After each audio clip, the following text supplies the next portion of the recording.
میں پیش آیا تھا جب ڈاکٹر واروک مدو مکھیوں پر ایک ایکسپیریمنٹ کر رہے تھے۔ کیونکہ یورپین مکھیوں کی شہد پروڈکشن بہت کم ہوا کرتی تھی، اسی وجہ سے ڈاکٹر واروک ان مکھیوں کا ڈی این اے چینج کرنا چاہتے تھے تاکہ یہ مکھیاں بھی زیادہ سے زیادہ شہد بنا سکیں۔ ڈی این اے میں تبدیلی کے لیے ساؤتھ افریقہ سے مدو مکھیاں منگائی گئیں جن کو یورپین مکھیوں کے ساتھ میٹ کروایا گیا۔ یہ ایکسپیریمنٹ ایک لیبارٹری میں کیا جا رہا تھا جہاں ایک کنٹینر میں مکھیوں نے چھتے بنائے ہوئے تھے۔ ایکسپیریمنٹ پوری طرح سے کامیاب ہو چکا تھا اور مکھیوں کی اس نئی نسل کو افریکنائزڈ بی کا نام دے دیا گیا۔ ہر چیز بالکل اسی طرح ہو رہی تھی جیسا پلان کیا گیا تھا، لیکن پھر اچانک ڈاکٹر واروک کے ہوش یہ دیکھ کر خطا ہو گئے کہ یہ مکھیاں ضرورت سے زیادہ ایگریسو ہو رہی ہیں۔ ان کا یہ عجیب بیہیویئر دیکھ کر خوف محسوس ہو رہا تھا اور تبھی ڈاکٹر نے فیصلہ کیا کہ وہ ان افریکنائزڈ مکھیوں کو کنٹینر سے باہر نہیں نکالیں گے، لیکن پھر وہی ہوا جو نہیں ہونا چاہیے تھا۔ لیب ورکر کی غلطی کی وجہ سے مکھیوں کا ایک بہت بڑا جھنڈ کنٹینر سے باہر نکلنے میں کامیاب ہو گیا۔ مکھیوں کی یہ نئی نسل کتنی زیادہ خطرناک تھی یہ ان کے باہر نکلنے کے بعد ہی معلوم پڑا، کیونکہ نکلتے ساتھ ہی مکھیاں لوگوں پر حملہ آور ہو گئیں۔ ان مکھیوں کو قابو کرنا اب کسی کے بس کی بات نہیں تھی۔ انہوں نے اپنے نئے گھر بنا لیے اور بہت تیزی سے بڑھتی چلی گئیں۔ برازیل سے بڑھتی اب یہ مکھیاں امریکہ میں بھی بھاری مقدار میں پھیل چکی ہیں، جو کہ ابھی تک 1000 سے بھی زیادہ انسانوں کو موت کی نیند سلا چکی ہیں، اور اسی وجہ سے ہی یہ افریکنائزڈ مکھیاں کلر بیز کے نام سے بھی پہچانی جاتی ہیں۔ دیکھنے میں یہ زیادہ کالی ہوتی ہیں اور دوسری مدو مکھیوں کے مقابلے میں کافی زیادہ خطرناک بھی۔ 500 میٹر دور سے بھی یہ اپنے چھتے کی طرف بڑھنے والے پر ٹوٹ پڑتی ہیں، اور اگر انہوں نے کسی انسان یا جانور پر حملہ کرنے کی ٹھان لی تو حیرت انگیز طور پہ اس کا آدھے کلومیٹر دور تک بھی پیچھا کرتی رہتی ہیں۔ لیکن دوسری مدو مکھیوں کی طرح یہ افریکنائزڈ مکھیاں بھی انسان کو کاٹنے کے فوراً بعد ہی مر جاتی ہیں۔ ان مکھیوں کا ڈنگ انسان کے لیے کتنا ڈینجرس ہوتا ہے، آخر ڈنگ مارنے کے بعد یہ خود ہی مر کیوں جاتی ہیں، یہ جاننے کے لیے ضروری ہے کہ پہلے ہم یہ جانیں کہ مکھیاں آخر حملہ کرتی ہی کیوں ہیں۔ سب سے پہلے تو یہ سمجھ لیں کہ مکھیوں کی چاہے کوئی بھی قسم ہو، وہ انسان پر صرف تب حملہ کرتی ہیں جب ان کو خطرہ محسوس ہوتا ہے۔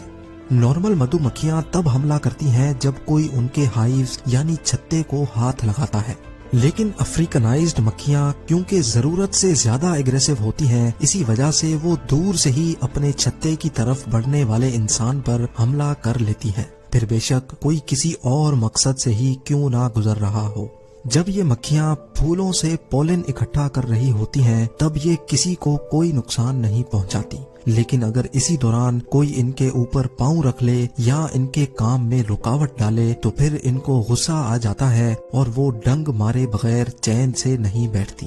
لیکن ان کو اس بات کا بالکل بھی اندازہ نہیں ہوتا کہ ڈنگ مارنے کے بعد یہ خود زندہ نہیں بچیں گی۔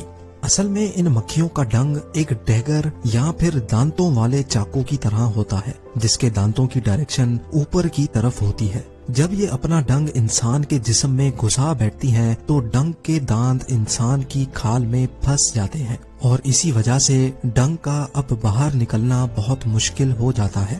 مکھی جب اپنے ڈنگ کو باہر نکالنے کے لیے زور لگاتی ہے تو وہ ڈنگ انسان کی کھال سے باہر نکلنے کے بجائے مکھی کے جسم سے ہی اکھڑ جاتا ہے۔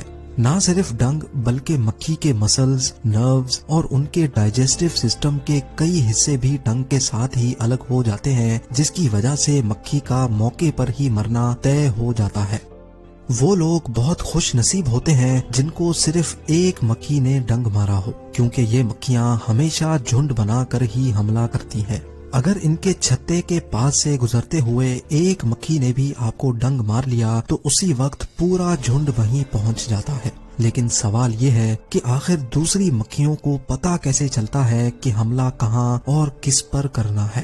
اصل میں جو شہد مکھیاں اپنے چھتے میں جمع کرتی ہیں وہ ان کے اپنے کھانے کے لیے ہوتا ہے۔ یہ شہد مکھیاں اپنے برے وقت کے لیے اکٹھا کرتی ہیں، خاص طور پہ جب پولن کا سیزن نہیں ہوتا ہے۔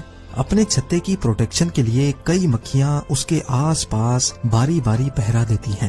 جب کوئی انسان ان کے علاقے کے قریب آتا ہے تو یہ دور سے ہی سونگھ لیتی ہیں، اور اگر کوئی ایک بھی مکھی ڈنگ مارنے میں کامیاب ہو گئی تو اسی دوران ان کے اندر سے ایک کیمیکل ریلیز ہوتا ہے جس کو فیرومون کہا جاتا ہے۔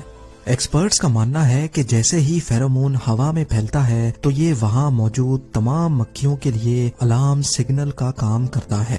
وہ تمام مکھیاں جو اس وقت ڈیوٹی پر موجود ہوتی ہیں فیرومون کو سونگتی ہوئی فوراً اس انسان پر ٹوٹ پڑتی ہیں۔ اسی وجہ سے جب آپ کو کوئی ایک مکھی ڈنگ مارے تو فوراً اس جگہ کو چھوڑ دینا ہی بہتر ہوتا ہے۔ مکھیوں کا ڈنگ انسانوں کے لیے کتنا خطرناک ہوتا ہے یہ جان لینا بھی بہت اہم ہے۔ جب یہ ڈنگ انسان کی باڈی میں داخل ہوتا ہے تو یہ ایک ٹاکسن ہماری باڈی میں چھوڑ جاتا ہے جس کو میلیٹن کہا جاتا ہے۔ انسان کی باڈی فوراً اس میلیٹن سے لڑنے کے لیے آٹومیٹیکلی کام کرنا شروع کر دیتی ہے، جس کی وجہ سے باڈی کا وہ حصہ فوراً سوج کر لال ہو جاتا ہے۔ اصل میں یہ ہماری باڈی کا ڈیفنس میکینزم ہی ہوتا ہے جو میلیٹن سے لڑنے کے لیے جسم کے اس حصے کو سوجنے پر مجبور کر دیتا ہے۔ اگر تو ڈنگ بلڈ ویسل کے قریب لگتا ہے تو وہ بلڈ میں شامل ہو کر پوری باڈی میں پھیلنا شروع ہو جاتا ہے، جس کے کافی خوفناک نتائج بھی ہو سکتے ہیں۔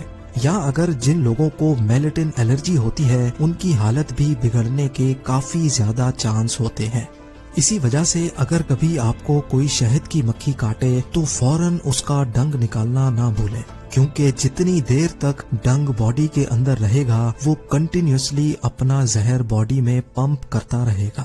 آئیے اب جانتے ہیں کلر بیز کے بارے میں چند انٹرسٹنگ فیکٹس۔ کلر بیز نارملی بہت بڑا چھتا بناتی ہیں جس میں 80,000 سے بھی زیادہ مکھیاں رہتی ہیں۔ یہ مکھیاں پرفیوم، چمکنے والی چیزیں جیسا کہ جولری اور ڈارک کلر کے کپڑوں پر فوراً حملہ کر لیتی ہیں۔ ان کا ڈنگ تو نارملی مدھو مکھیوں جیسا ہی ہوتا ہے، لیکن یہ اپنا ڈنگ صرف 3 سیکنڈ میں ہی انسان کے اندر اتارنے کی قابلیت رکھتی ہیں۔ ایک مرتبہ جب ان مکھیوں کا جھنڈ مچل جائے تو اگلے 24 گھنٹوں تک ان کا غصہ ٹھنڈا نہیں ہوتا۔ کلر بیز کے حملے کی صورت میں ان سے جان چھڑانے کے لیے کم سے کم 1 کلومیٹر دور تک بھاگنا ضروری ہوتا ہے۔ پانی کے اندر چھپ جانے پر بھی یہ مکھیاں پانی کے باہر اپنے شکار کا انتظار کرتی رہتی ہیں۔ امید